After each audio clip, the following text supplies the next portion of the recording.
Mike. Perfect. All right. All right, everyone. Again, Sheriff Ball, Pulaski County Sheriff, and I want to thank everybody for being here tonight to the community forum.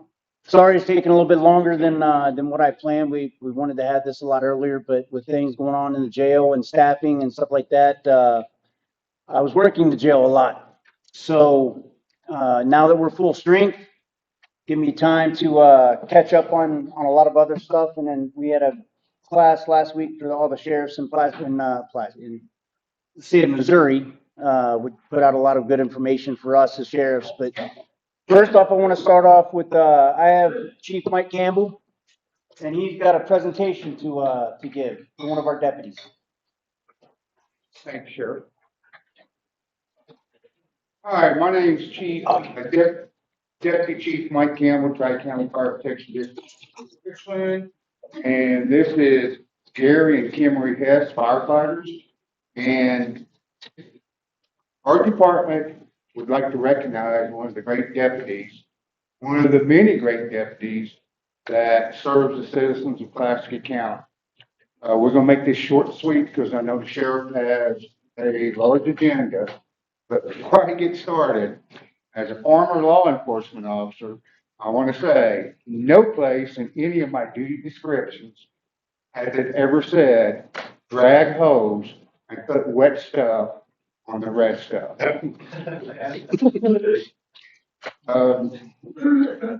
Deputy Humphrey, come up, please.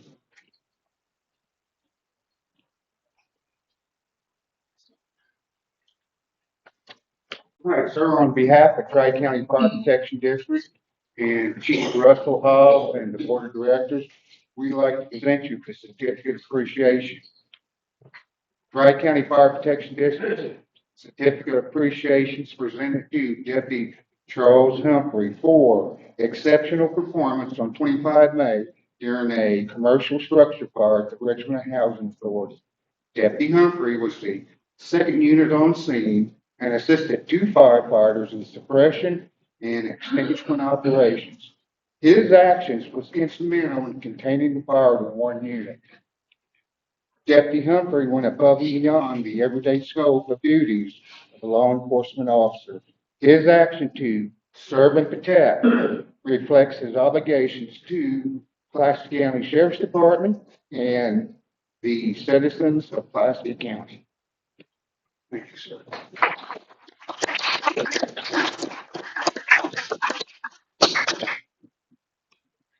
And the two firefighters, the only two that showed up because everybody else was camping that weekend. Okay, they'd like to say a few words. Thank you very much.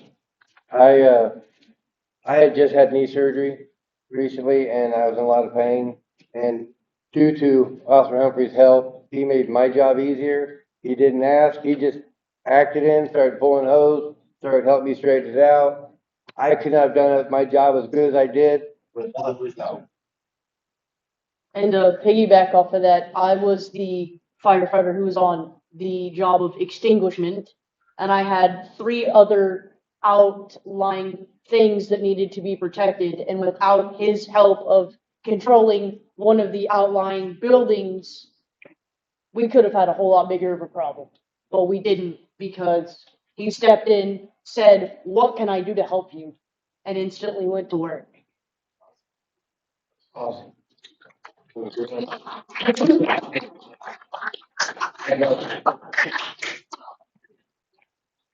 Chief, he had 7 hours of overtime that day, so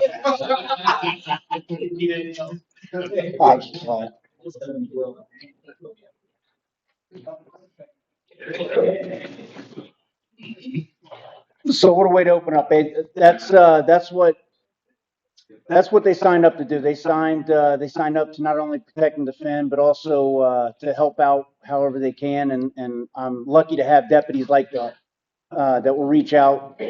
And we try not to get in the way because fire has their thing, medics have their thing. So we try not to interfere. We try and keep the peace and keep everything safe. But all they got to do is ask any of my deputies for help, and they will gladly help however they can. So I'm glad he was there, and thank you for that, Chief. I appreciate it. Thank you, Sheriff. Next thing I want to do is I got Detective Joe Schmo in the back here. What we did was we bought an Apex 7. And an Apex 7, if you don't, it reads, so we don't have to handle, like, especially fentanyl. We don't have to handle dangerous drugs. So we bought this device, and this device here will tell us just about every chemical compound known right now. They're always coming up with more. You got fentanyl, you got carfentanil, you got what's another fentanyl? I mean, there's 3 or 4 different. All they do is change one molecule and change it to something else. But this keeps the drugs out of our hands and lets us identify it the field expedient way. It still goes to the lab. It still gets professionally run through the spectrograph at the highway patrol. But this will give us an idea of what that substance is. So when we send it off, we can say suspected fentanyl. We can mark the packages that it is suspected fentanyl, so that way it keeps our lab people safe and things like that. So what I want to do, I'm going to turn it over to the Detective Schmo and let him talk to you a little bit about the Apex 7. It's a great tool. This tool saves a lot of money in the long run if you think about it. Workers' comp claims. It saves on testers like this. These are very expensive. And all you do is just put it on the bag and test it. This is what a actual test looks like when you print it off. I'm going to pass it around. It's got pictures and everything on what gets tested and where it gets tested, the GPS coordinates. We'll print it back easily. Just that front and back. But it lets you know what the fentanyl test looks like. It's a class 3 laser, so it actually can pick stuff on fire. You can't do organic stuff with it, like marijuana, like black tar heroin, stuff like that. It does, like this right here. Most time, like back when he was younger, you'd actually have to go in and test it. But now all you do is press the button, sync it up. Oh, didn't turn it on. Stand by. Just turn it on, you sync it up, and it Bluetooths, and you press the button and it goes. This is ibuprofen. It's nothing bad. I didn't take Why'd anything you in it. tell him? Because I don't want everybody to feel comfortable. Because actually, I'm going to have people, if you want to, come up here and watch. If you want to get closer and see this happen, it's not like it's. Come on. And it's all on your phone. There's nothing. That's the work phone. So it's all. You press continue. You put it on what you want to test. You press start scan. Acknowledge that it's a laser, a 3B laser. They put that through your head the whole time you're doing this training, and it tests. And all you do is wait. It's about a 15 to 30-second test, and it saves a lot of man hours, a lot of time, and there you go. And it comes back ibuprofen. And when you do that test, there's an option you can do a field test just to verify your findings, and then you can take a picture of what you tested along with that, so it can go to the prosecutor's attorney with your probable cause statement. So instead of waiting 3, 4, 5 months to get somebody in jail, they can get put on a 24-hour hold and they can get put in jail on a warrant then. So it saves the process goes a lot quicker when it comes to this, and it's proven. Like you can look at the test, and I've literally done. If you start at the top, you can literally see. That's how much I've been testing with this. And I've only had it since April or May. Yeah. So I've literally done 50 tests with it. And that, like I said, helps the deputies and the detectives or other departments. I go help St. Robert, Waynesville. I help Highway Patrol. And it just, long run, it makes the department better and safer. Yeah, it's not just a county asset. It's or not just a sheriff's office asset. We use it throughout the county to help other agencies as well. So he'll get called at 1 a.m. If you bring a tester out, and then he'll go out and test it. So That's my job. So You got 2 different drugs, say fentanyl and some other drug. Does it depict those? I'm glad you asked that. I was getting ready to go into that. On one of these tests, like this one right here, I'll show you. Go down here. That's the chemicals right there tested. Wow. Yeah, there's a whole list of them. You see them? Right here. It'll let you know. It'll let you know what's in there. The main one, the top, and then the other part. right here. It's like $75 work for the $3 a minute. So they have one called, it's called the MDX 90, 907, 908, and that's what you're talking about. It's like a mass spectrometer, a handheld one. Right. But we don't have that. It's too expensive. Yeah, of course. So is there any questions about this? That one was a lot cheaper. Yeah. Yes, sir. Hey, what's the distance that it can read at? They like to have it directly on it just to get more accurate readings, but you can hold it back a little bit, not very often. But also, if you think it's something that's that bad, I can do this and walk away with 100 feet and press scan. Oh, I see. Yeah. You can. Yes. So it's all about safety. This job's trying to be more safe these days, and that does make our job more safe. In the class today, you talk about anything that would confuse the laser or make it have a bad read? It depends on if there are chemicals in the library, because the library is for days. Yeah, it depends on which one you get. There's an updated library that you can get like TNT, bomb making material on it. I just do drugs. So, sorry, I test for drugs. I'll rephrase it.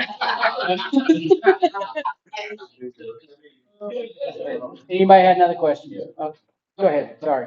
Oh, percentage wise, using the machine compared to when it comes back from the lab, what's the average? 100%. So far, 100%. 100%. That's a question on that one. I know it, and that's not just, I know. People, sometimes when you find some drugs, you test them and stuff like that, when you take it out to the lab, sometimes you kill that individual ticket, and then later on, when they come back positive, they just put you out of warrant, and sometimes whatever it is takes a little bit longer. Right. Is there any type of concept when it's 100% that you don't have to wait as long? Well, like I said, the prosecutor's on board with, because I can print that off, just like the stuff going right, this right here. I can print that off and give it to the deputy, Okay. and the prosecutor will read it, see the picture and everything, and they'll go off the case law about it, and they'll file out a warrant then.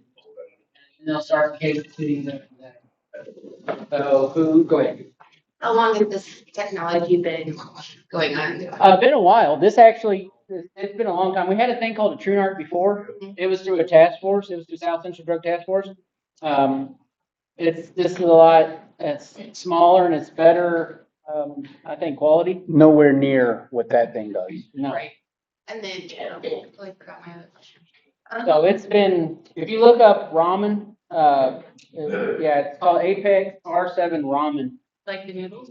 REMEN, that's 100%. It'll tell you a little bit more information about that. So is Pulaski County, do you know what other agencies use this technology, or you guys? No, I one do of the not. First. I don't know of any agency with that. Most have TrueNarcs, but Okay. I reviewed, I went over and checked a lot of these out on the internet, watched, read the reviews.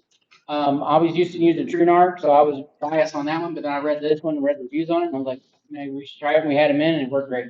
So, well, I think I was going after the big expensive one, but Right. he told me about this one, and we can buy two of them for the price of one. So nice. So is it if you have to be part of a specific like force in order to get a hand on that, or can anybody buy it? Do you see it being a problem fighting the war on drugs? Like if somebody dealing does have I don't know. I don't think that there's would any be, but- restrictions on it No. to purchase it. And there's a certification you can take. Yes, the company will come here, Okay. and they actually came here and trained us. There was a few of us, there was, St. Robert was here. But yeah, they actually had a certification class for this laser, and they also had a certification for these. Okay. So, Which are pretty accurate as well. yeah. Yeah. Any other questions? Does your drug task force, what is it, like area? Lake Area Narcotics Enforcement Do Group. they have one of those, or do they utilize something like that, just, I think they have TrueNarc, don't they? if No, they don't have if they have to come, I think they have TrueNarcs. Yeah, I think they do. They have a couple of them, but they also have this at their disposal as well, if they need it. great. Any other questions? All right, thank you. Thank you. So getting into the sheriff's office mission to make Pulaski County safe and enjoyable in a place that you can live and work. we want to be a leader in the community as a sheriff's office. My goal is to be the best daggone sheriff's office in the state of Missouri and across the country. But I definitely want to be the best law enforcement agency in this area. So the only way I can do that is to give my guys the tools that will make them better, that will make everything that we do more efficient. Because I'm telling you now, our guys are swamped with cases. Our detectives probably about 30 cases each. Our deputies are 25 to 30 cases each. We have a significant amount of call volume, and for a Class 3 county, and I've said it all kinds of times, but we're the largest Class 3 county in the state of Missouri based on residency. We have 55,000 residents in the state of Missouri, and I'm sorry, in Pulaski County. We should actually be a Class 1 county, but because Fort Leonard Wood is separate from Pulaski County, we can't add that land value assessment to our books, which keeps it as a Class 3. So we're a Class 3 county with Class 1 problems.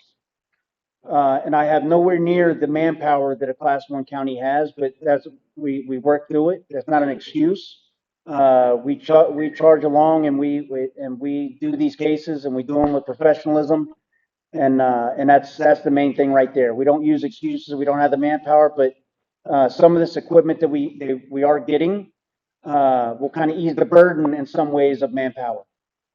And I'll get into some of that here in a few minutes. But first, I just want to give you a snapshot of the last 7 months as a sheriff here in Pulaski County. And over the past 7 months, we've had 6,700 calls for service. Everything from 911 calls that we get from the 911 call center to shots fired to animals to stolen property to burglaries. And compared to last year at this time, it was 5,900. So that shows you the influx of calls. And I hope and pray that it's because they trust us that we're going to come out, that they know when they call the sheriff's office, they're going to get a deputy.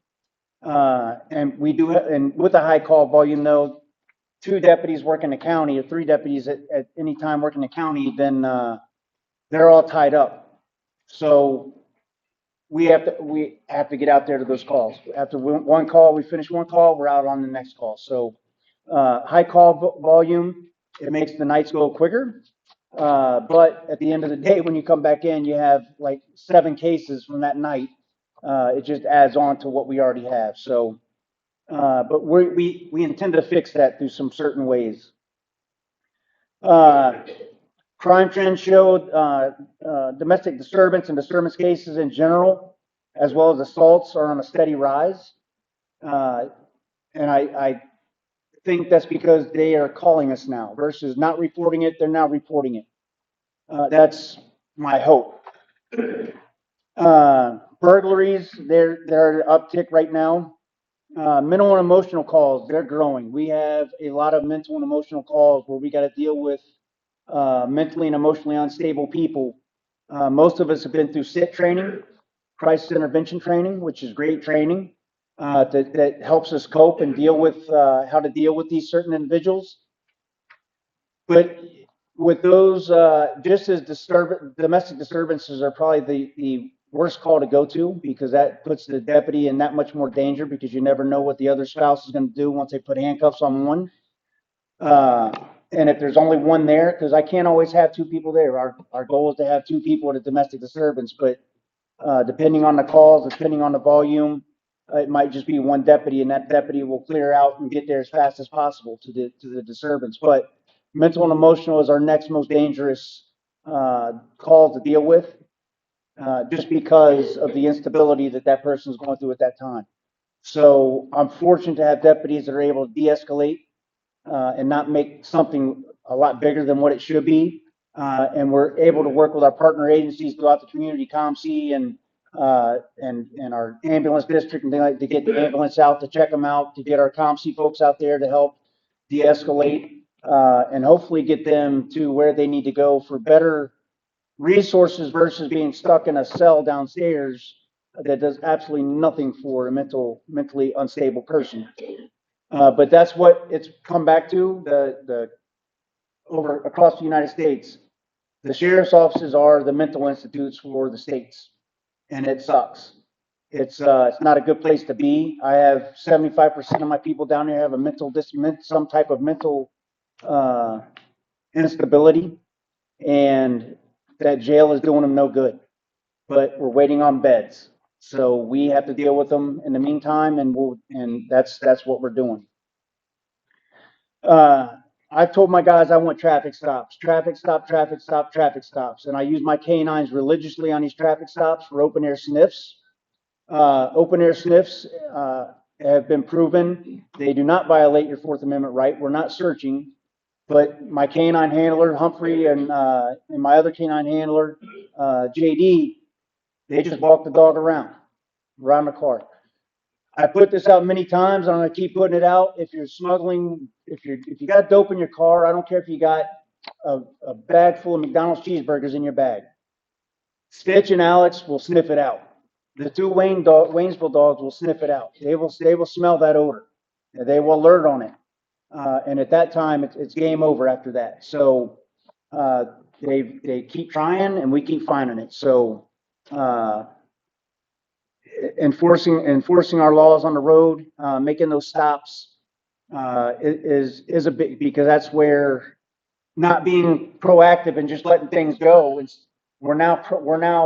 I'm sorry, reactive, letting things go and waiting for the calls. Now we're being more proactive out there in Pulaski County, doing what we should be doing, serving our citizens, and then making those stops when we have, and we don't need probable cause for an open air sniff either. So it's been all through the Supreme Court, Missouri Supreme Court, and there's nothing that says that as long as we don't search, and the dog's not searching, the dog's smelling, it's sniffing. So that's been a big difference, especially these last several months, because these dogs are finding a lot of stuff in cars, and it's paying off. So they work very hard, and they train very hard to make sure that their dogs are at the top of their game.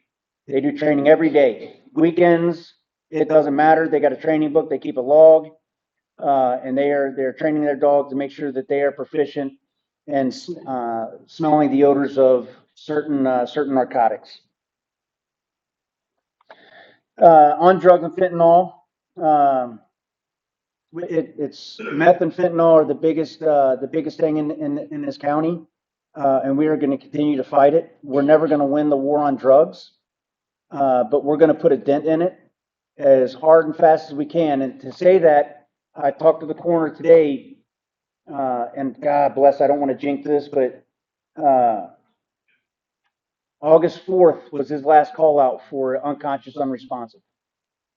So the results from that haven't come back in from the autopsy, but that was the last call for him to go out for an unconscious, unresponsive that wasn't revived at scene. So you can take that one or two. Either what we're doing is working, and we're scaring them, or they're not going unconscious and responsive. So, or they got their Narcan and they're not having to call. So I like to think that we're actually doing a job, and that's getting that poison off the street. Finally, the jail, my jail. I got to give these guys credit. If you never worked in jail, and I know some of y'all in here are pastors down in the jail and come down for religious services for these guys and gals. These guys are probably the hardest working people in my office. They, no offense, deputies, but what they deal with day in and day out, what they do day in and day out deserves a lot of credit, because that is a job that nobody wants to do. I am fortunate to have a very good jail administrator now, who goes hand over foot to make sure that everything's squared away.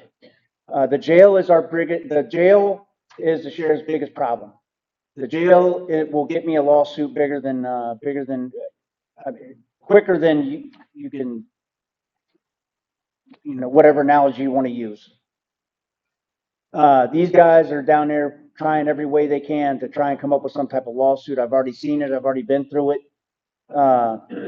But sometimes something happens and it's a valid lawsuit, and we are going through a couple. Not since I've been here, but we still have a couple that are on the board to be dealt with, and we're going to deal with them. But the biggest thing I told my guys when I came in here, I need to get them trained. They need to be trained how to work the jail. I could only afford 5, and I've managed to get 5 through, and I got another 5 to get through, and I got a couple that are already trained. So we're going to be hosting another academy here soon to get those last 5 trained up. And it makes a world of difference, because now I can put more trust in those people and those folks, because now they've been through the MSA Academy, and it is a certified sheriff's academy that they go through for it's 2 days a week for 3 weeks. And it's pretty intensive. They test afterwards. They got to pass the test to get their certificate.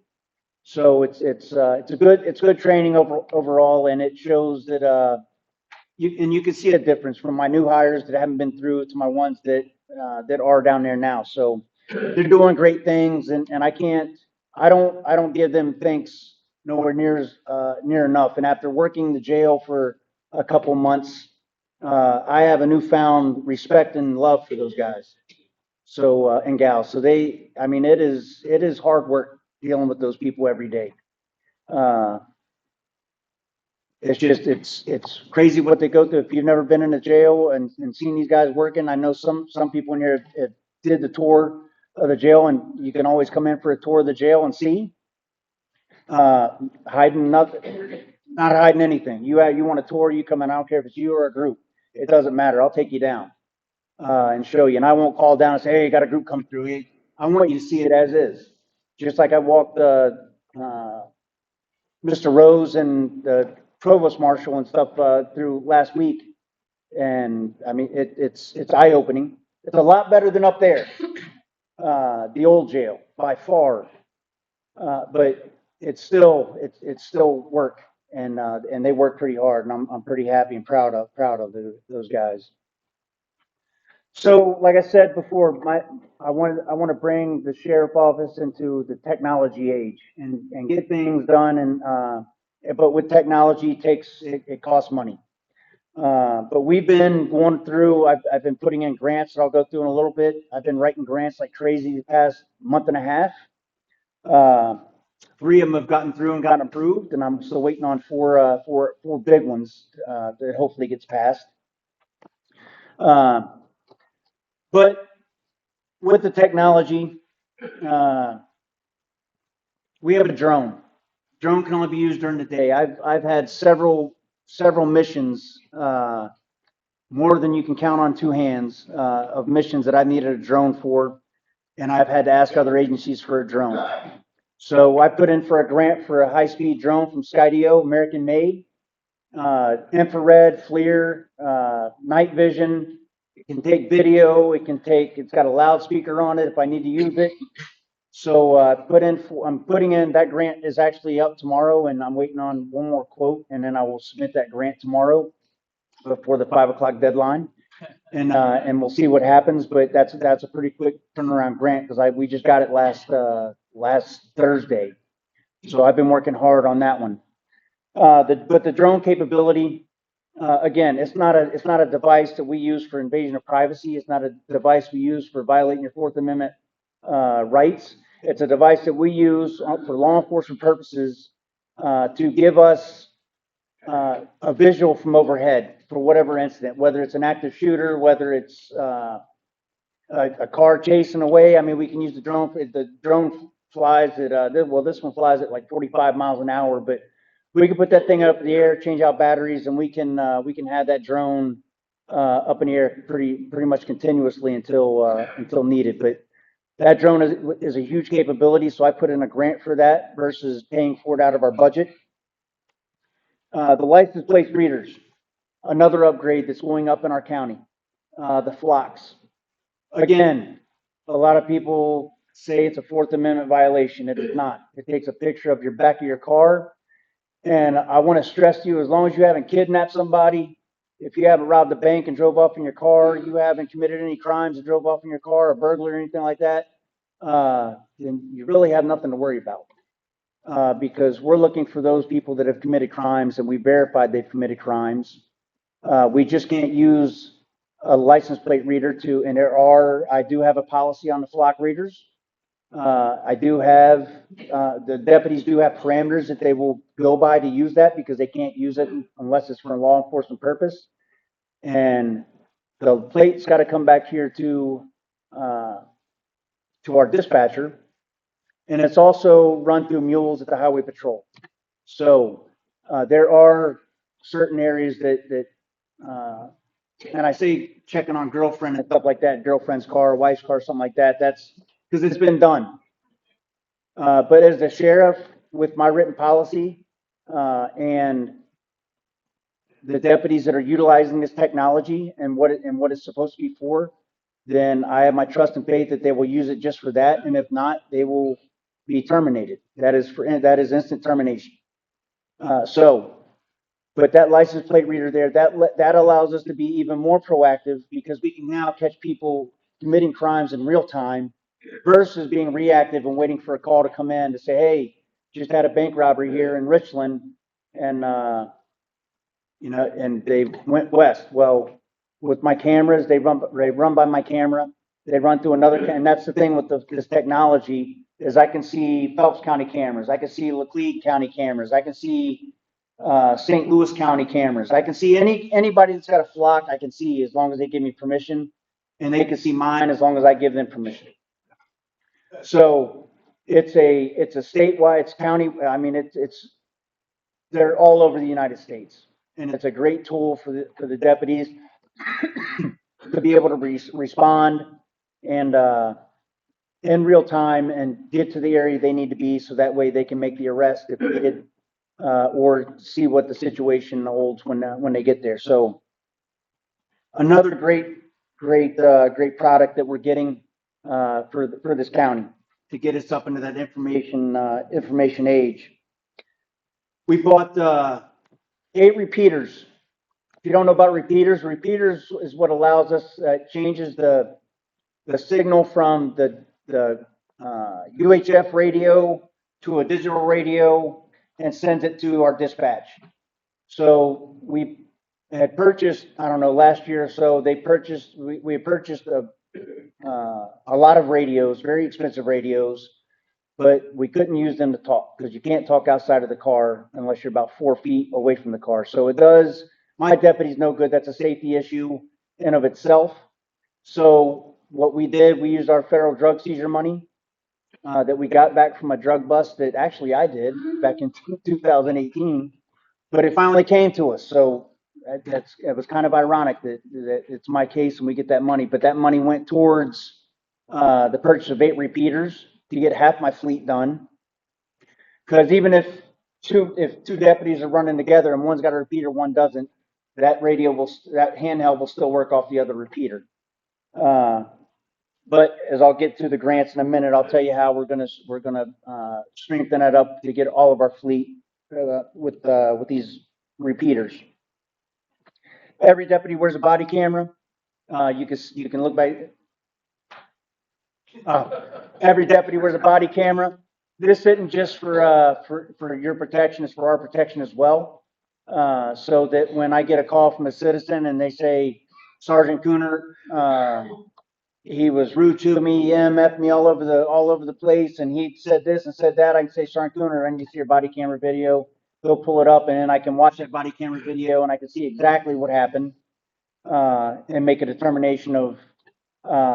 I get complaints all the time for this or that, but that body camera there is what helps protect my deputies as well as you from your stop. So if you ever have a complaint or anything like that, know that I will be checking body camera video, and I'll go from there. I'll either call them back like I have before, say this is not the video that I'm seeing of what you displayed or what you talked to me about, and we'll have a conversation. So with that, all our deputies are wearing them.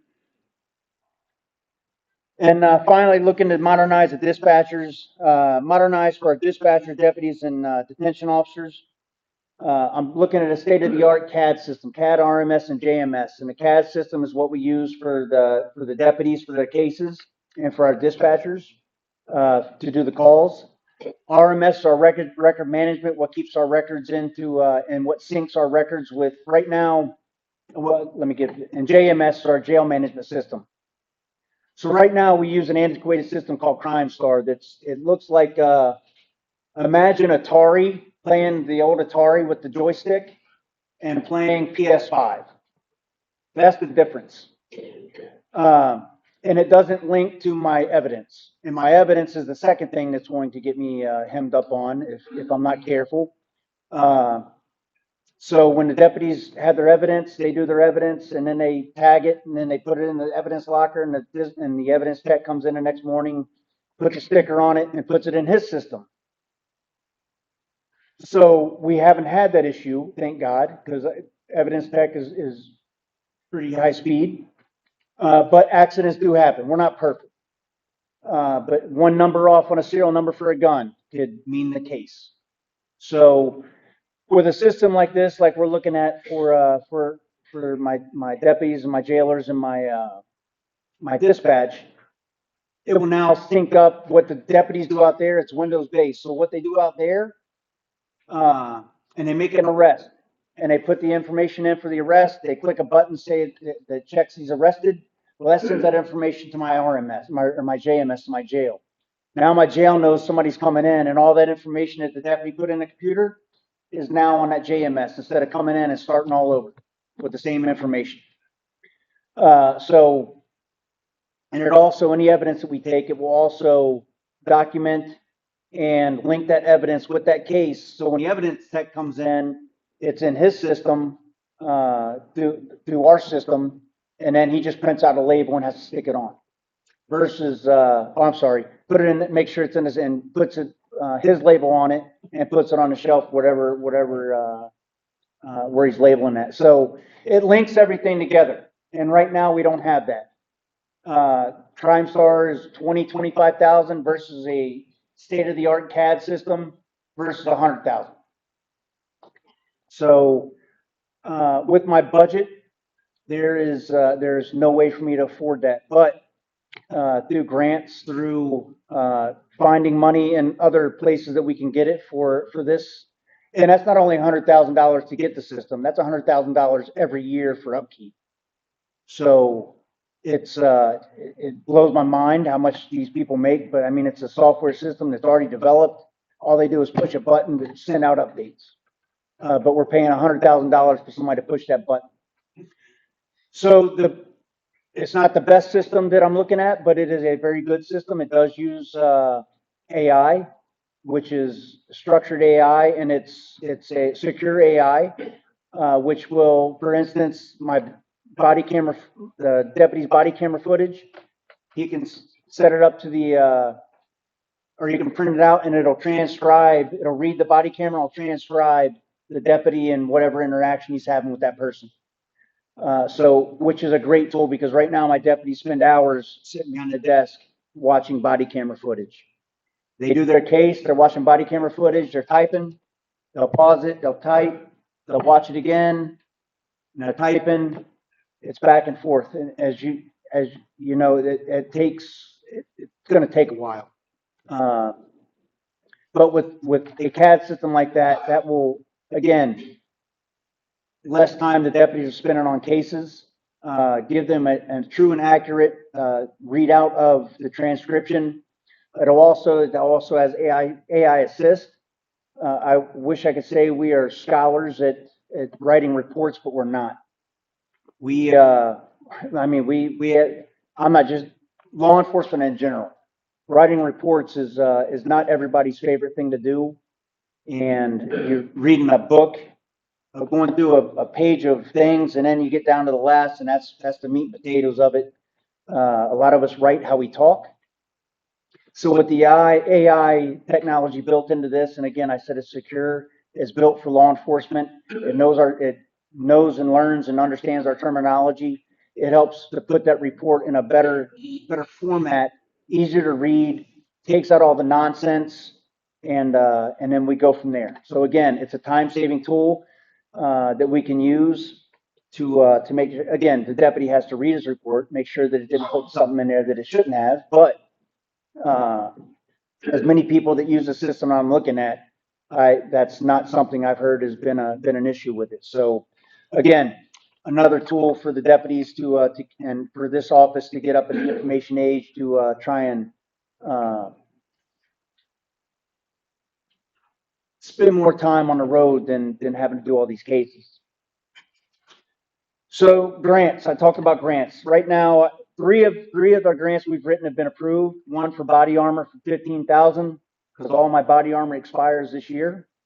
A grant for victim violence, mainly women victims of women of violence. Right now, if my deputies go out at 2 o'clock in the morning to a domestic and they got a victim that's been beaten and no place to go, been kicked out of the house, whatever. Right now, before my deputies say, let's call COMPSI, let's call victim advocate, well, we're still making them calls. However, now my deputies can take them to a hotel, get them a room. If they need clothes, buy them clothes. If they need food, buy them food. If they have kids, buy the kids clothes, buy the kids food.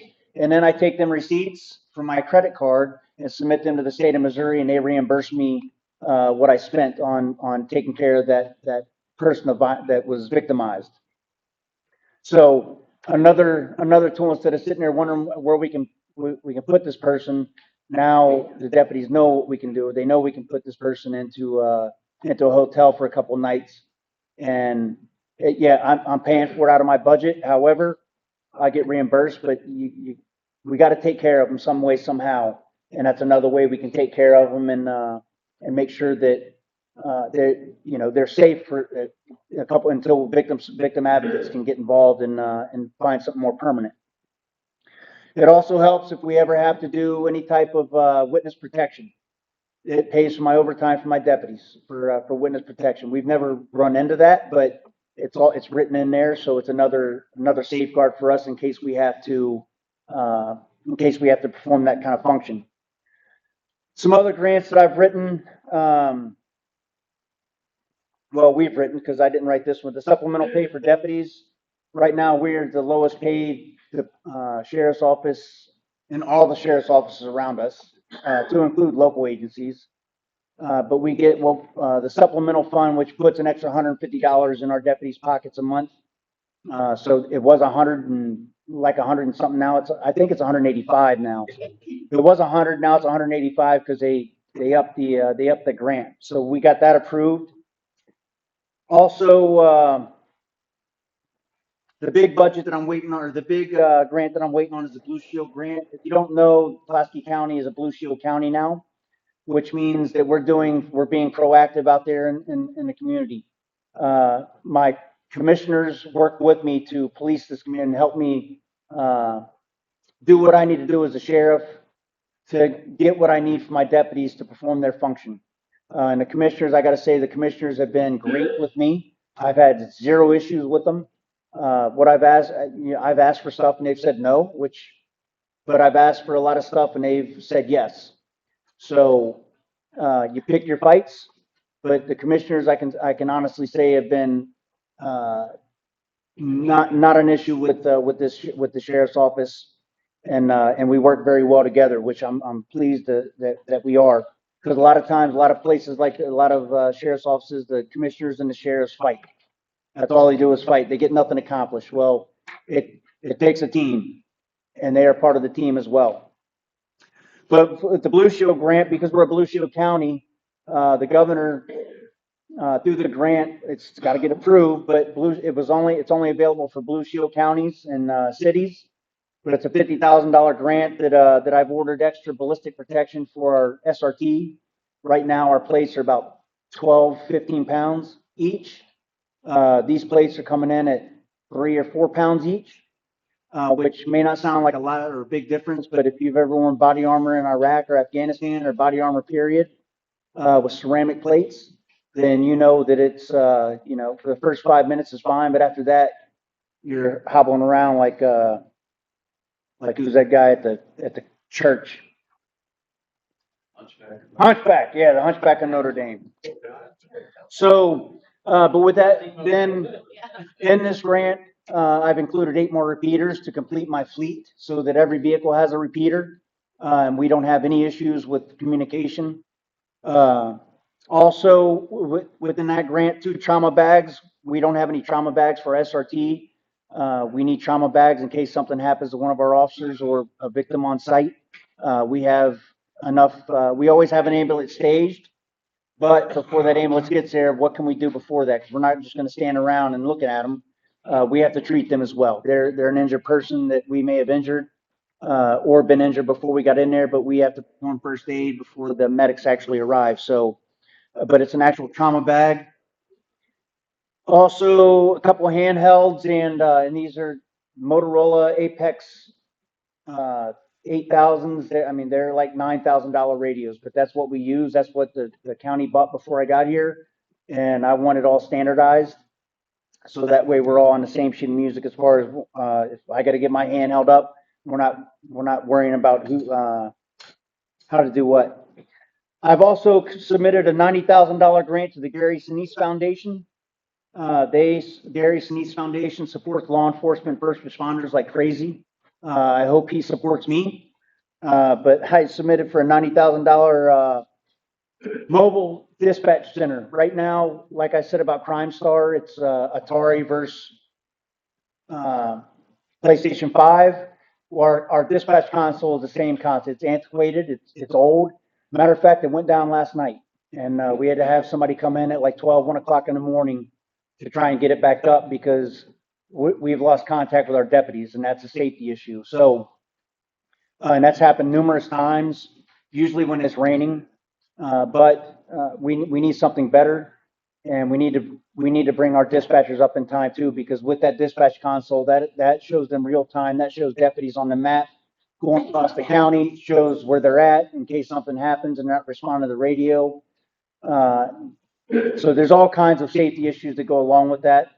But also it helps them with because if you ever been in dispatch and seen I'll take you toward the dispatch, watch them. They got like 6 pages up, 6 different pages with 6 different calls, and they're going through each call. And they'll pop up this call, they'll get a phone call, and they'll pop up this call, and they'll write a new one. It's it will help alleviate a lot of that burden that come in. It'll help alleviate a lot of that burden for my dispatchers as far as having all those windows up and be able to help kind of formulate that CAD for them as they're going through with the deputies and pulling up a new one and formulate that. And it does work well with this is the CAD or with the CAD system. It also works with AI technology to help the dispatchers as well. And then the drone, I'm submitting that drone grant tomorrow. And like I said, it's got FLIR, night vision, and things like that. So we won't have to call other departments. And again, that is a county-wide asset, not just the sheriff's office. So if Waynesville needs it, if now we have to fly it because we're getting the license for it, but we can still take that asset out there and help another agency, another county, just like they've helped me the many times that I've needed them. Community programs, and we're almost done, and I'll open it up to you all. But community programs. Policing isn't something that we can do alone, that I can do alone, my deputies can do alone. It takes a whole community to do what we're doing. And through my app, I think that we've helped bridge that gap with community because now we're getting tips like crazy. And I need the community's help. I want the community's help. So if you see something, say something. And like I've said previous times, it may not mean nothing now. And if you send me something through the app, you're not going to get a response because you're submitting anonymous unless you put your information on there. But it may not mean nothing right now. That tip you send tomorrow may not mean nothing then. But as we're putting this puzzle together, sooner or later that's going to mean something. So that's how we got to then tips. You may not think they're helping, or you may think they're a waste of time, but I'm telling you now, we look at those tips, I put them on a spreadsheet for the deputies to see, and we act on those as we can, or we go back to that sheet and we see these tips and we start putting the pieces of the puzzle together. So they are helping. And Pulaski County, I want you to continue to submit your tips. My Citizen on Patrol program and Civilian Police Academy, that's something that I knew I wouldn't be able to get to this year because there's a lot to do. A lot that I want to accomplish this year before I get into that. I don't want to put the cart before the horse and just start an academy and then nothing. So, but next year I want to open up a Citizens Academy, and those Citizen Academy graduates, they can volunteer if they wish to be on the community police or the Citizens on Patrol. And what those Citizens on Patrol will be is my eyes and ears out there in the community, like my neighborhood watch, and looking for whether it's a suspicious vehicle or suspicious person. You won't be the one interacting with them. But I'm going to give you the tools through teaching by my deputies and my detectives on how to act, how to react, how to talk to folks, how to respond to certain situations. Some generic first aid to include CPR, things like that, so that way you can be an asset out there until we arrive. So that's what I'm looking for as far as next year. And then ultimately, once I get those two established, open up a kids academy for I don't know what the age is right now, but I want to open up a kids academy for 1 week and teach them some skills. Teach them what it's like to be a police officer, because nobody wants to be a police officer. No kid wants to be a police officer. They want to be a YouTuber, influencer, things like that, which is great. But we need to, somebody's got to take our place at the end of the day. And I would love to get some kids involved with our sheriff's office. And that also helps with the kids too, how they look at police officers, how they interact with police officers, things like that, to know that we're not out there arresting everybody. We're there to help them. So just some plans for the future that I'll be working on at the end of the year, going into next year. And all the school resource officers, they all fall under the sheriff's office now. So we work hand in hand with the school resource officers for different cases and things like that. And they help us make sure that everybody in the schools are trained for active shooter. They make sure that, they have laptops from my office, so that way they can do their cases at the school for juvenile cases and things like that, so they don't have to come here and stay, and that takes them out of the school. So, and the same thing, if we get this new CAD system RMS, then we'll integrate that with them as well, so that way they can do their cases over there and be on site in case something happens.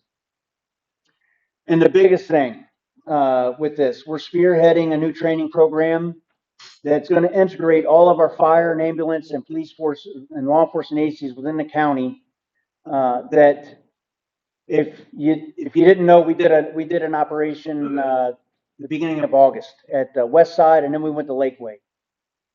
Great events. The first event, not so much as far as we killed the bad guy, we neutralized the bad guy. However, we learned we made a lot of mistakes.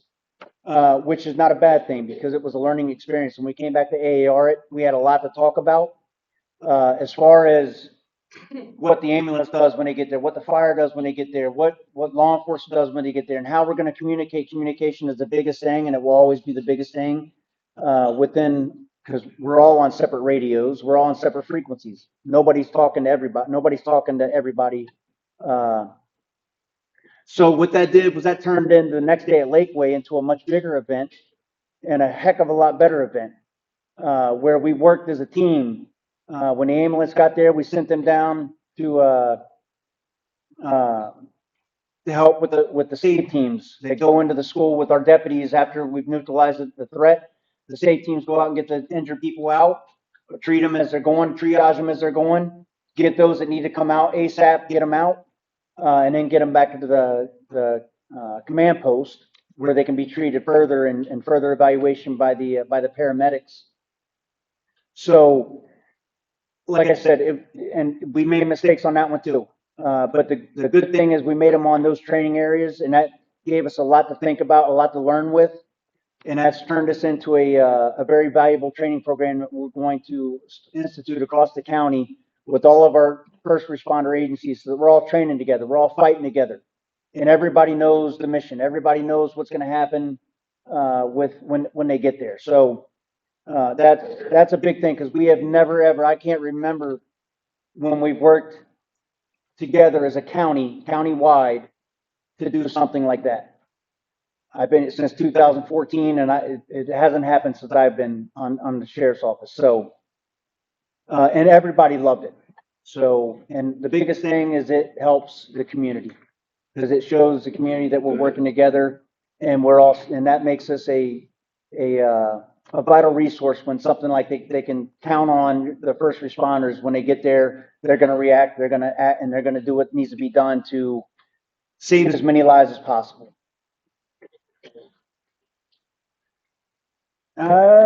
Well,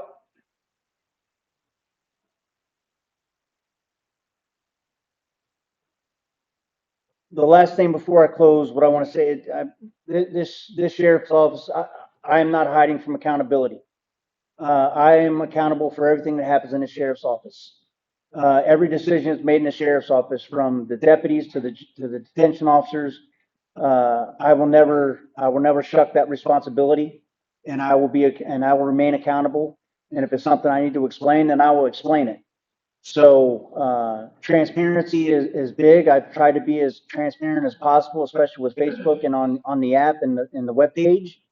I hope that it's showing that, I have nothing to hide. If we screw up, then we screw up, and we're going to fix it. I told my guys, if it's not illegal and ethical and moral, you lie to me, then we can fix it. But one of those four things, that is instant termination, and it won't be tolerated, and we'll drive on from that if we make one of those major mistakes out there in the community, which with this team that we've assembled, me and Chief, I think that we've got a great group of personnel that really care about working in this community, that want to do a good job for you.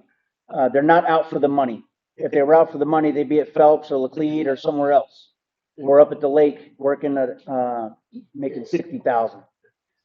So that means a lot to me, that they want to come here and work, because it's not a job that especially this county, right? This county has always been known as the Wild Wild West, and I tell these guys all the time, and especially the new hires, they will learn more in Pulaski County in 1 year than what they'll learn in another county surrounding us in 5 years. We have everything in this county because we're a Class 3 county with Class 1 problems. We will continue to work with professionalism. We will continue to work and treat everybody with dignity and respect. If there's ever an issue, you call my dispatch and they'll patch it through to me if I'm in the building. If not, then they'll take a note and put it in my box. But I'm always available for any questions or concerns or comments or anything like that. So with that being said, I will open it up to you all for any citizen comments or questions or concerns. Yes. I got a couple. Number one, you're talking about block cameras, the communication between them. Would that include like one of those? And there are block camera of those? Or did I let the cat out of the bag? If they give us permission, yes, they are at Lowe's. Okay. The other thing is, and I just questioned you earlier when they come here, the body cameras to me have always been one of those things that shows that we as citizens are ignorant, and the officer pretty much is on point. Because this was the thing with a assistant AG in Rhode Island, bitching out, an officer, because she was drunk as a skunk and didn't want to turn around and play the card. And the thing is, if it wasn't for those body cameras like that, everybody would say, "Oh, that officer was wrong," and it is. I think that's a real good way to protect our officers you know, not only sheriff's department, police department, what have you. But I think that is a real key too. And the other thing that the citizens should know as well is we can't delete anything. Once we come into this building, it automatically downloads to the server.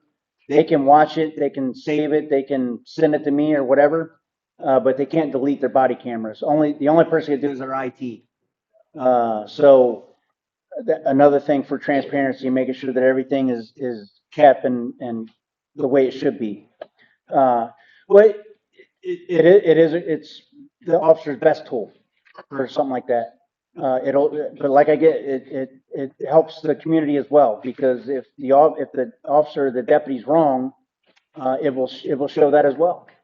And we'll be able to take action on that. So, it's a great tool, and it keeps you from seeing the 1 minute video that somebody took on their phone versus seeing the whole thing, how that transpired. So, it goes both ways for the citizens and for the deputies. So it is a great tool.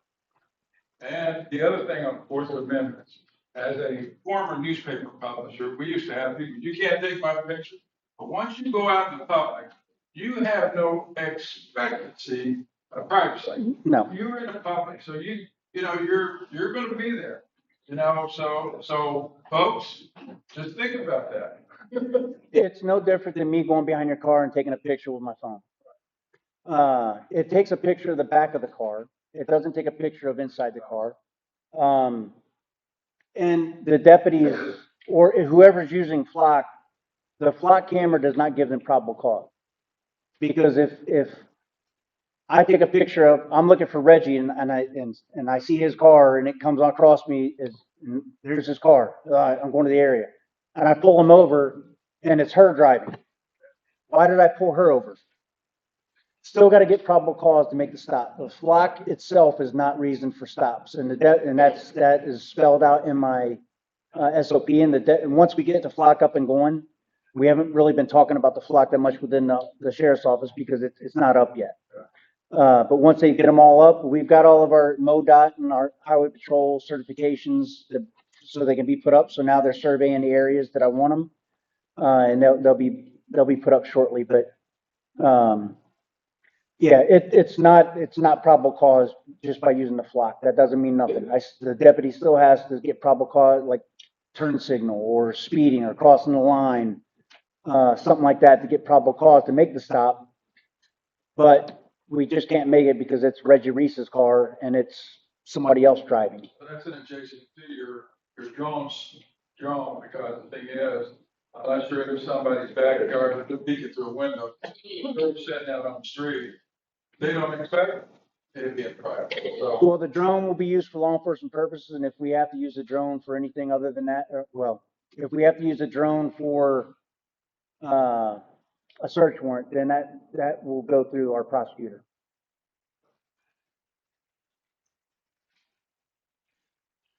Yes, sir. You did say that, you did 100%, or you full strength, say that you patrol in your correction officers? We're at full strength in my jail. Correction. I had one resign yesterday.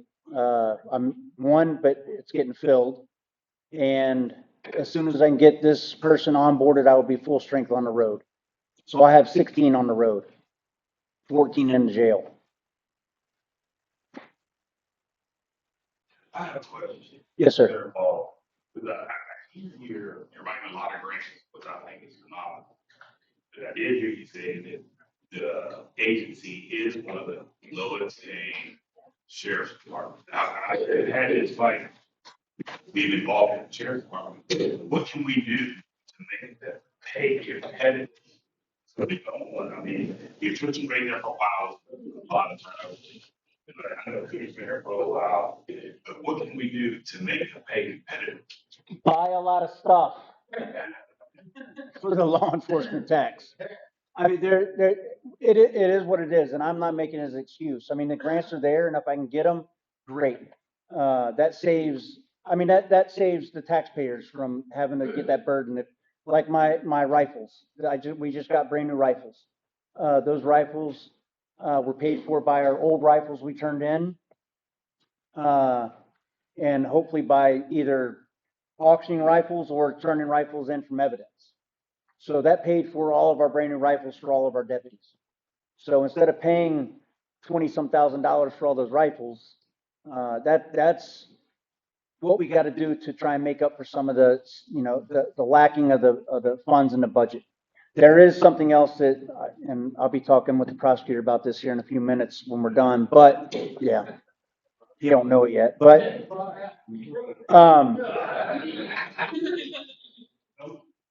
the budget is the budget. I've always said that, but I mean, and it's my job to be a steward of the budget and take care of the taxpayers' dollars. And I feel so far that I've done that. We haven't, I'm telling you now, what kills me is the bills. The electric bill, $10,000 electric bill. The phone bill, the gas card bill, we had somebody service the jail and that bill, and we have, paying for the cooks and that's all the money. Yeah, I mean, there hasn't really been nothing bought by this sheriff's office except for a friggin' $800 door, for my evidence room and the vehicles that will start being paid for next year off the general revenue budget. So most of the stuff, and we got 25 headset. We got probably about $100 and some thousand. Am I wrong? $100 and some thousand worth of equipment through through LASO. 25 headsets and 7 pair of PVS 7 night vision goggles that we went out and looked for, and my training sergeant found it and he applied for it and we got it. So we just have to be creative. We can't expect to get everything we want all at once, but it'll come and we'll keep working at it. But that's really about all we can do. Vote on a secondary law enforcement act. Because the one you heard they have.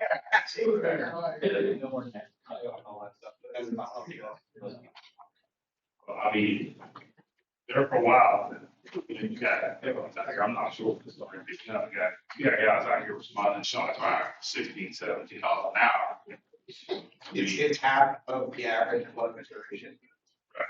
Right. I'm with you, man. I like that. $32 an hour is what the average should be. And I did this last time too. I mean, if you look back at the deputies' uniforms, that's nothing that I bought for them, except for the body camera. But they bought all that stuff and the badges I bought. But I don't have the equipment to outfit deputies. I give them the crap that I have, and then they go out and they buy their own stuff. I don't have the funds for it because So with that, I'll take donations. I'm just playing. But with that said, there's going to come a time and day where that budget is going to be a benefit for us, whether it's through something else. Thanks, Cooner. But the problem we have now with our budget is this jail was an $8 million jail. It was supposed to be an $8 million jail. $500,000 was supposed to go towards the jail out of that law enforcement tax. Well, this jail ballooned up to 16, 17 million. I'm sorry, it was 8 million with a $500,000 payment. This jail ballooned to like 16, 17 million. So our jail payment is 1.3 million per year for the next 20 some years. And wasn't there some sort of situation that due to the previous sheriff that made where you couldn't be federal? And I'm not asking you to blame anybody, but wasn't there at the very beginning when it was discussed about doing a law enforcement tax or jail, is that you're going to be able to acquire a limited amount of space federal that they pay for on a daily basis for possible federal threat, and situations in the former administration created problems that didn't happen. Well, the plan, this jail was built for federal inmates. We have a huge recreation area downstairs. A county jail doesn't have to have a recreation area. We have a recreation area that was built specifically for federal inmates. We currently cannot house federal inmates because the jail is being paid on tax-free bonds. So we can't charge we can't charge the federal government money to house federal inmates on it's got a lien on it more or less. So, until this jail was paid off, or I don't know if the answer is to redo I don't know what the answer, I'm not a financial guy, but, we're not using the jail to its full capability. We were made to temporarily house federal inmates for $85 a day versus state inmates, which we'll still house. They just got to be housed separately for $25 a day or $23.75, which is getting ready to jump up to $37.50. So that will be a nice increase to our per diem for the inmates that we house. But yes, that was the plan, was to house them. To put it, I mean, you got one county that houses hundreds of federal inmates making millions and millions of dollars on their budget versus us. So I don't need 85 federal inmates. I could go with 10 federal inmates. I mean, I'm not being greedy. And federal inmates are a hell of a lot harder to handle and maintain than state inmates. There's detainees waiting for prison and court. But again, it is what it is, and I'm going to deal with it and roll with it how we have to. So And not to negate your officers out there, but the thing about it is, when we passed the law enforcement tax, we were told this, and then we got this. And the thing is, it's gonna be real difficult to put a secondary, say, okay, we'll leave this. And I'm not saying anything against you, because Yeah. you've proven yourself so far to me. And the thing about it is, though, there's gotta be some sort of lock for taxpayers go, oh, yeah, we can do that. we've been taxed to death. Taxes. Oh, heck, yeah. Something's got to happen. I want to work an angle that I will talk about with others first. To make sure that I'm getting my full budget. So, with that said, I mean, I do not want to put a tax out there, but it's, if I start losing people because of money and because they can't afford to pay their bills and stuff like that, I mean, my detention officers down there, I mean, it's daggone, 37,000 a year to do the job that they do, which they should be right up there commensurate to the deputies.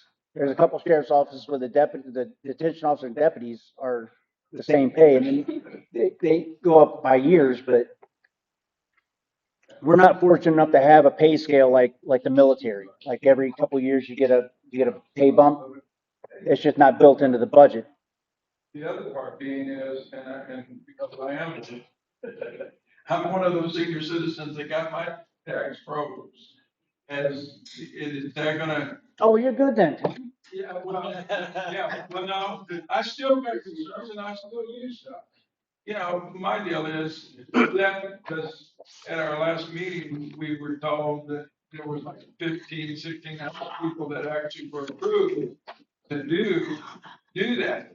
Because those revenues are, because everybody thinks that, well, the cities are lowering your taxes, but you're gonna find a higher tax bill because your assessment went up, you know? And the thing is, for those of us who did that, has anybody looked at the loss of revenue, potential loss of revenue, and that would create for you? No, there's probably gonna be a loss. What that is, I mean, I won't know until next year. But again, I mean, it's my responsibility to maintain the budget and get what we need, the ways that we can get it. And I mean, I'm just gonna keep charging along. I mean, that's all I can do. Well, I give you kudos for going after grants that probably have been lost over the years. It could have been upgrading our sheriff's department for many, many years. Well, we'll see how good of a grant writer I am if I can get these two big ones passed, but. You got 3 out of 5 so far. I'm thinking you're pretty good. Well, those were, yeah, those weren't as extensive as these were, but still, I mean, they're in there. That's all I can do. Yeah. Sure. Yes, sir. Oh, yeah. Yeah. I'll say something too. You know, you and I have talked before about this. One of the growing problems across the United States right now is the child trafficking. Pulaski County is kind of ranked as far as the geographical location for that. As a matter of fact, Missouri is, and we've been teetering right around number 3 and number 4 in the country right now. Hold on, do you all hear that? We're between number 3 and number 4 in the country for child trafficking. So I've been Missouri. The Missouri, the state. I've been encountering human trafficking for over 20 years. I actually started in Honduras back in 2003, and it's something that I've been doing ever since. So I'm a resident with a nonprofit, and I was also law enforcement for 12 years to Belmont County for about 10 years. But in this particular building, Coast Rescue, it encompasses a lot of resources and a lot of help needed, especially with law enforcement. But what I've learned across the board, for the cases in multiple states, is a lot of law enforcement officers are not trained in human trafficking intervention.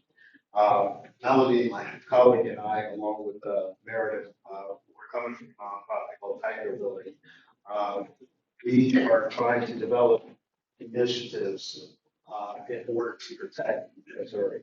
I just came from a conference in Iowa, spoke to some sheriffs there, along with some council there, some Iowa representatives.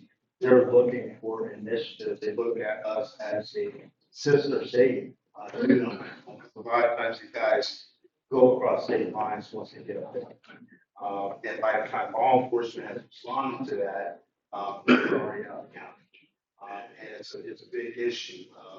Texas just had that operation this summer, Operation Soteria Shield, where there's about 109 kids that have rescued across the state, about 200 in some press. It is right here in Missouri. A lot of victims here in Missouri and out in Texas through the cartels and in other gang related organizations. We're trying to do something.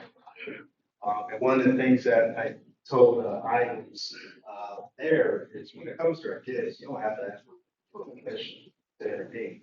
As a citizen, you need to stop that perpetrator. At least that's my stance. You know, there are some counties that don't like that, but they want their law enforcement to be able to do it. How do they do it? They're not trained or have resources to do that. But as an adult, you know, kids have been harmed. You know, we have to protect them. I think that's what our duty is as citizens, as voters. And so we're trying to come up with initiatives. We want Pulaski County to be able to lead the charge on some pilot programs that we're putting together as far as education, training, mock scenarios, putting officers through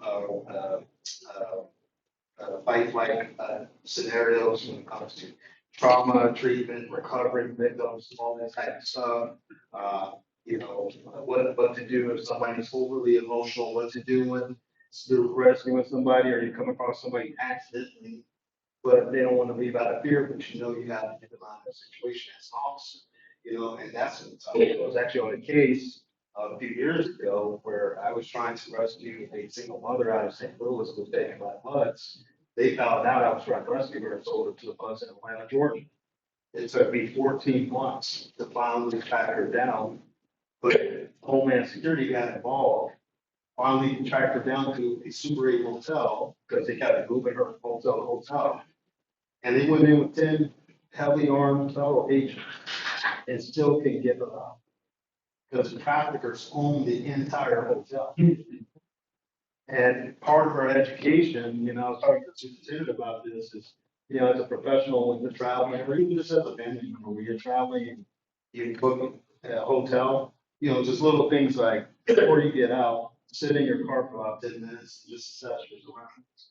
Because if you see random people sitting in their cars, facing the hotel, a lot of times those guys are spies, because they buy a floor that they're using as a brothel. And if you're a single lady, or if it's melon, she may fight. One of the things that they're doing, and they do in the Walmart also, is they're now putting a chemical base on the door handle. So when you go and check in and you come back, you touch that door handle, right? Your body starts going on, it passes out, and they try to do that with also. So it's all these little things that we would like to bring to light and bring that education and training to the county. But we want to be able to do that in a collaborative effort with the sheriff, prosecutor, so that we can start putting together cases that the prosecutor can check off and start putting folks in jail, get folks arrested. And one of the things that I brought up to some Missouri reps was when they were asking, how do we combat this in Missouri? Getting with the nonprofits where the victims or the survivors are being held that want to talk, they still have a lot of actual information on who these guys are. Like, times, dates, locations, all that type of stuff, but there's no law enforcement follow-up to get that information to the prosecutor in a sense. So we're trying to bridge that gap. We're being very bold in what we're trying to do now. We're trying to get a governor approval for a specialized response units for the state of Missouri with apprehension authority on guys that are solely focused on human trafficking, interdiction, and arrest. And, but we want to be able to test some things out with the sheriff's department here in this county. And then that way we can create a duplicatable system because our neighbors in Iowa, along with Illinois and Oklahoma, they're hungry for something like this. And we sit geographically right in the hot spot, the I-44 and 70, there's a lot of victims on the eastern side of the state end up in Memphis, Atlanta, and Chicago. Over here on this side, you end up in Dallas, El Paso, or Arizona. We're going out west, they end up in Las Vegas, Oklahoma City, or Los Angeles. And so trying to, rectify, these avenues and approach to our citizens and protect their communities, education for our kids. We're trying to get into school for specialized training with students. We're trying to create, we just had a summer camp this summer called Operation Alpha, where we teach our kids on how to identify the leaders and stuff like that, teaching them life skills and some escape evasion stuff, if they were ever put in captivity. And one of the things that we're trying to push now with our kids is what do you do in the middle of an abduction as a 10-year-old? And so we're trying to train them up to go, you fight in that moment right then and there, and you do the best you can to drop blood off of that perpetrator.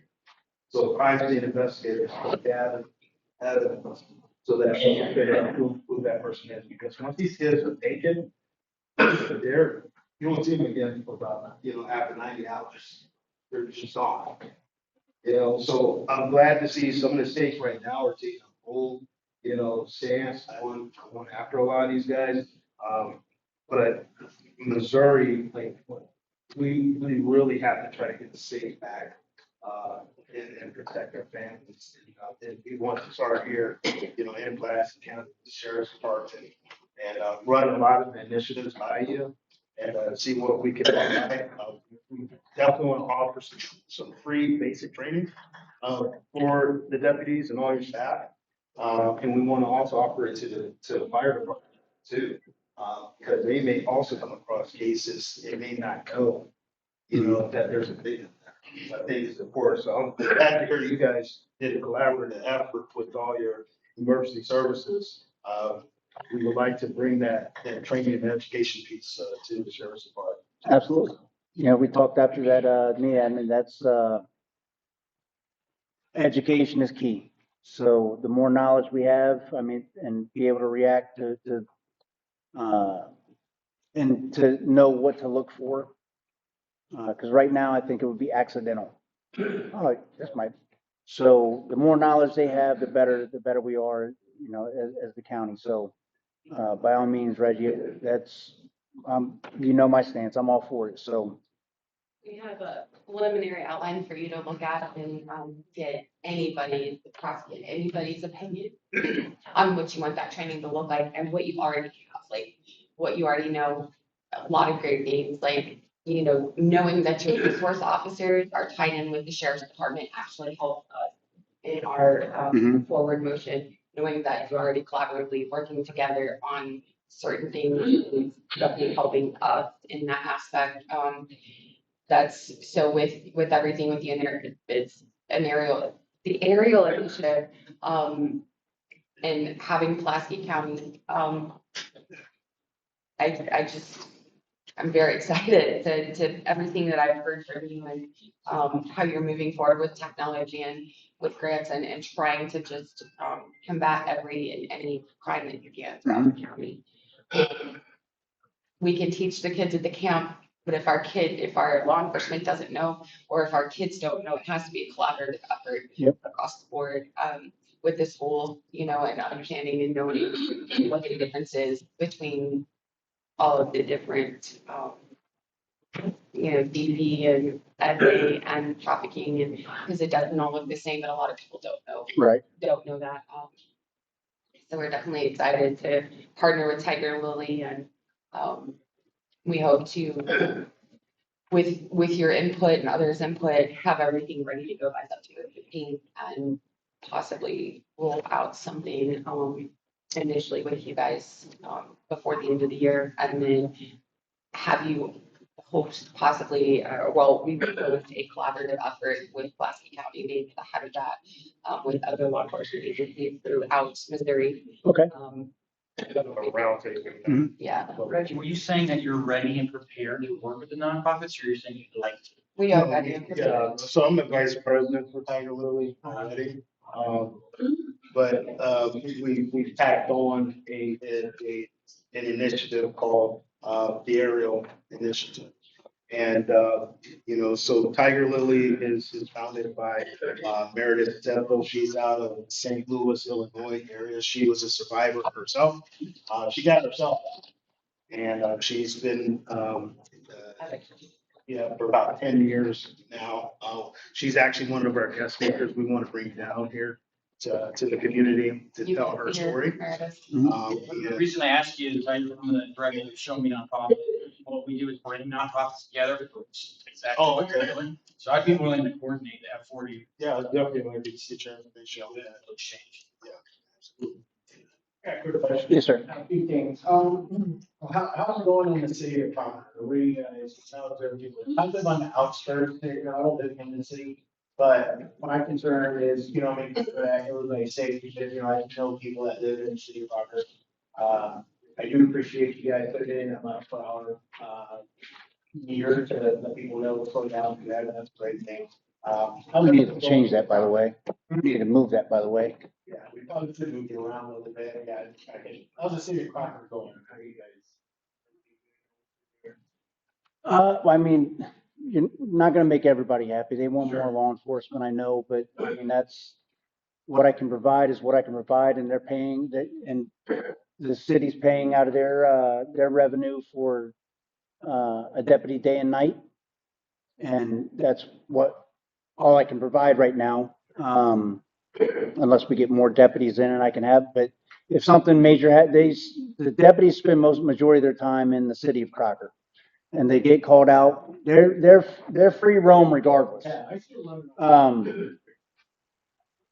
If they get called out of the city for something, they actually help because they're in that area, whether it's Richland or Dixon, they can respond to that if need be. Correct. But the speeding, when I first did my community forum up there, they were complaining I'm going to pull everybody over for speeding and run people out of Crocker. And now they're complaining there's too much speeding in Crocker. So I understand. Right. I see it different, so I appreciate it. Yeah, we're doing our best with what we got, and we will, I mean, there is dedicated law enforcement up there 24/7. You may not see them, but they're there. My second question is, I have a few students that attend high school. And, there's quite a few situations that happened last year. And I just want to ensure that we have some kind of SRO that can be there permanently. Because last year was kind of a fiasco. There's a lot of things going on with the different SROs. And there's a lot of bullying going on, a lot of stuff going on. I just want to make sure the students are safe. We have, presence around that area. I'm sure that. Yeah, Deputy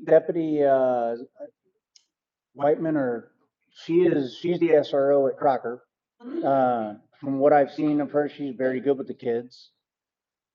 She just started at the end of the year, because I know there was a couple months where after the other SRO moved away, but she is there permanently now. So if there's any issues, she knows the call, and we got the Crocker, and actually the Crocker code enforcement officer Hosea, he's commissioned by me, so he helps us out a lot. Especially if we got a call and we can't get to the school for the crosswalk. But I know the crosswalk is a major issue. You got two major crosswalks and only one deputy at one of them. Because I think there's, well, three. The two that cross the street and the one that crosses into the church and Senex. But yeah, from everything I've seen from Deputy Whiteman, I mean, she's working good in there, and I haven't had any issues from the superintendent or anything on her. So, and I saw her last year. She was doing good things with the kids. The kids, having fun with the kids, and she's an experienced law enforcement officer too. So, and she will. I mean, if you never seen her, you'll see her. She'll smack somebody around. So. That's the kids need to see. Thank you. Yes, sir. Thank you for everything you do. Thank you. I appreciate that. I had a good team. Yes, you do. Yes, sir. Yeah, I just wanted, this is not a question, comment. You're proactive policing is being noticed in this community. And I can tell you from individuals, groups, that, this morning, I had a guy come cut a tree up in my backyard, blew over last night. He was talking about a problem in one of the communities around here. And he goes, but I can tell you with this new sheriff. He said, you know this new sheriff? I said, yeah, a little bit. And he said, but I can tell you he's gonna be on that. He said, because this guy is made a comment about the drug house being closed down and all that other stuff. So the bottom line is from groups, community groups to individuals, what you guys are doing is being noticed. And I know that's not why you do it, but it is being noticed. And I think that the more that it gets out, it does have an impact on people willing to commit crimes in this county. So that's a good thing. So that's my comment. I want them to know. I mean, we can't take the drug. We can't come from Phelps County to Pulaski County because they're on to. I mean, I want them to know. It's horrible. It's not good. So we're doing everything we can to make an impact and show what we can do. So I'd love to have more officers, more deputies, but we'll continue on with the fight. One more question.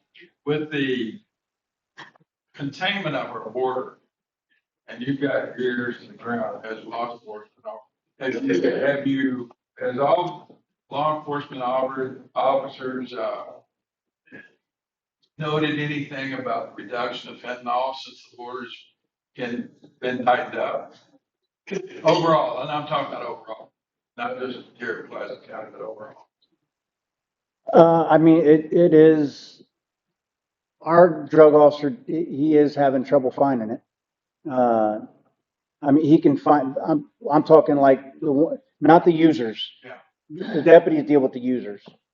But finding bulk is becoming a little bit more difficult. It's still out there though, because I mean, it's coming in other ways. It's not just Yeah, the southern I know, border. I mean, But- that's just another avenue that Yeah. I was just kind of. I will tell you, when I worked narcotics and Trump shut the border down the first time, when he was president, I couldn't, if I found meth, I was paying $800 for a half ounce. And that is a large amount of money for a half ounce of methamphetamine. And then I'm getting yelled at for paying $800. I was like, that's all I can get. So, it will, give it a couple more months. It's going to get harder and harder as the time goes by, as long as it's shut down. But we got the northern border, we got the ports to worry about. So they'll find a way in. That's why we're never going to win this war. We just got to keep fighting. We got to win the small battles and take them out as they come to us. Well, no, the fentanyl seems to be toxic to everybody, law enforcement, everybody. That's why after our coroner gave a speech about the fact about the kiosk machines, and I'll tell you, folks, you want to hear a story about that, talk to Private Graves. But kiosk machines and not knowing what kind of substances on those kiosks, whether it's a McDonald's with the teller machines or whatever. And when Mr. Graves explained that, that was when I was like, because it was, and I have to be sitting at a McDonald's and you come out with, yeah. They have his fancy machine, so they don't have to stick those things in their test. Yeah, I was gonna say that, they had a little fancy test. Yeah. Sure. First, thank you for everything that, you and your team has done for this community in a very short time. Amazing. For the folks that are in the front row, at the table, I helped out Christy Dome with, when she was Congresswoman, passing the Human Trafficking Act. And then as the governor of South Dakota, and then everything with you in Sturgis, I commend you guys for what you're doing. Thank you. Recently in the news, there was a tractor trailer that was driven by an illegal driver in Florida. One of the states that provided a commercial driver's license for this illegal alien. Mhm. Is there anything in this area that is something that the community might need to be aware of influx of illegal aliens in the area, specifically with their famous places right down the street? Or trafficking, illegal trafficking or illegal drivers trafficking through, Well, with the I-44 corridor, I mean, that's a main thoroughfare, and that's what we got to be cognizant of as far as we have dealt with. The last 2 weeks, we've dealt with two illegal aliens that we've caught ICE. They put a detainer on, they came up and got them.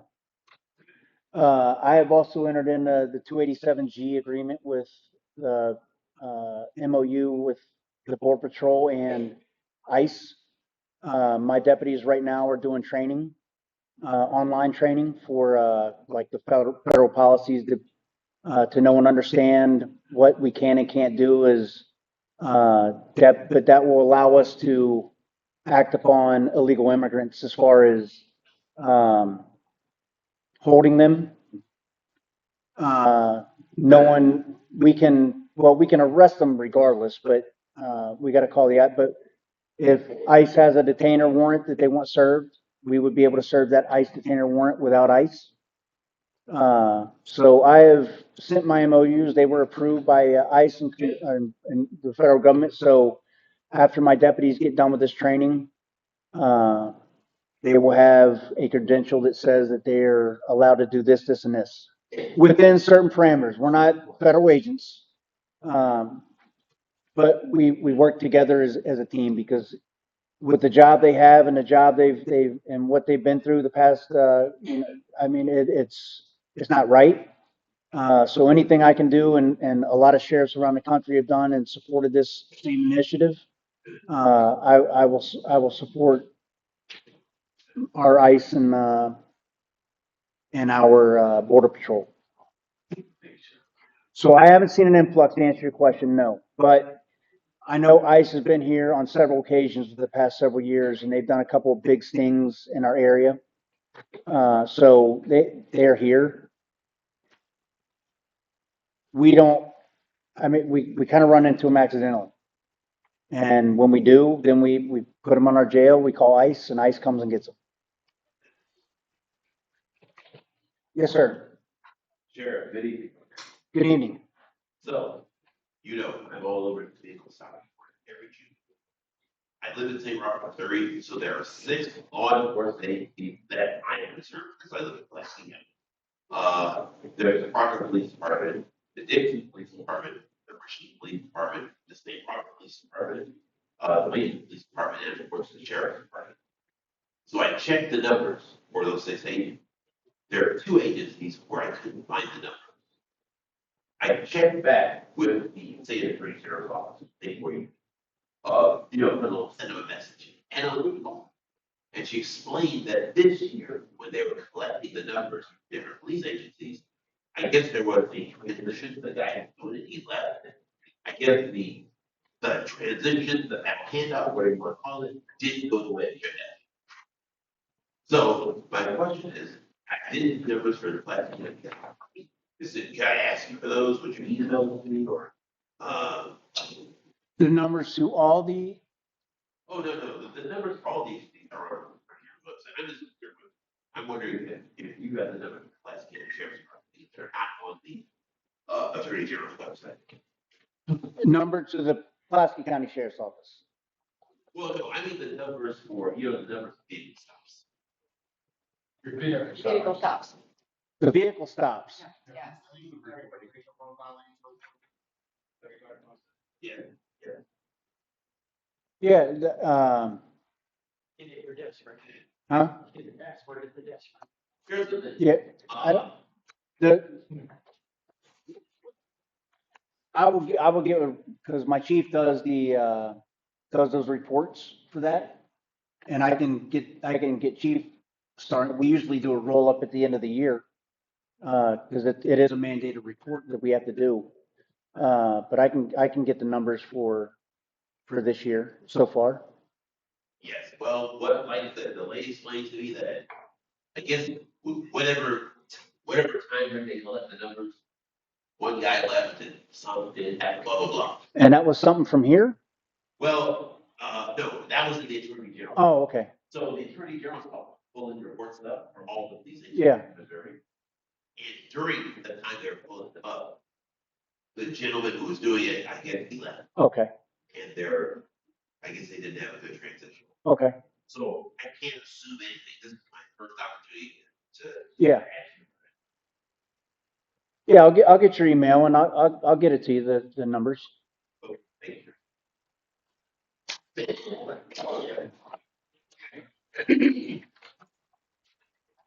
Anything else? Well, hey, I appreciate you all being here very much, because you could have been somewhere else, but you spent your time here. As a sheriff, I just want you to know that this isn't just a conversation, this is a partnership. So whether you're here, whether you're online, I need the community's efforts. I need the community's help. And I appreciate it, all the support that the community's given us so far this year. It's still a work in progress, 7 months in to this. And I mean, we got a long way to go. But I see I think we got some big plans in place to do bigger and better things, and we're just going to keep getting better. So, not as a sheriff's office alone, but together as a community, together as local agencies working together. So I appreciate your time and thank you. And there's some information on the back. Those bags have Narcan in them and they haven't been touched by anybody doing drugs. But there's some information in there. There's a face mask. If you give CPR, there's a face mask to protect yourself, your face. But if you want one, grab 1, 2, 3, and then there's other information back there for other sexting and fentanyl, if you want to know information or anything like that. Tomatoes over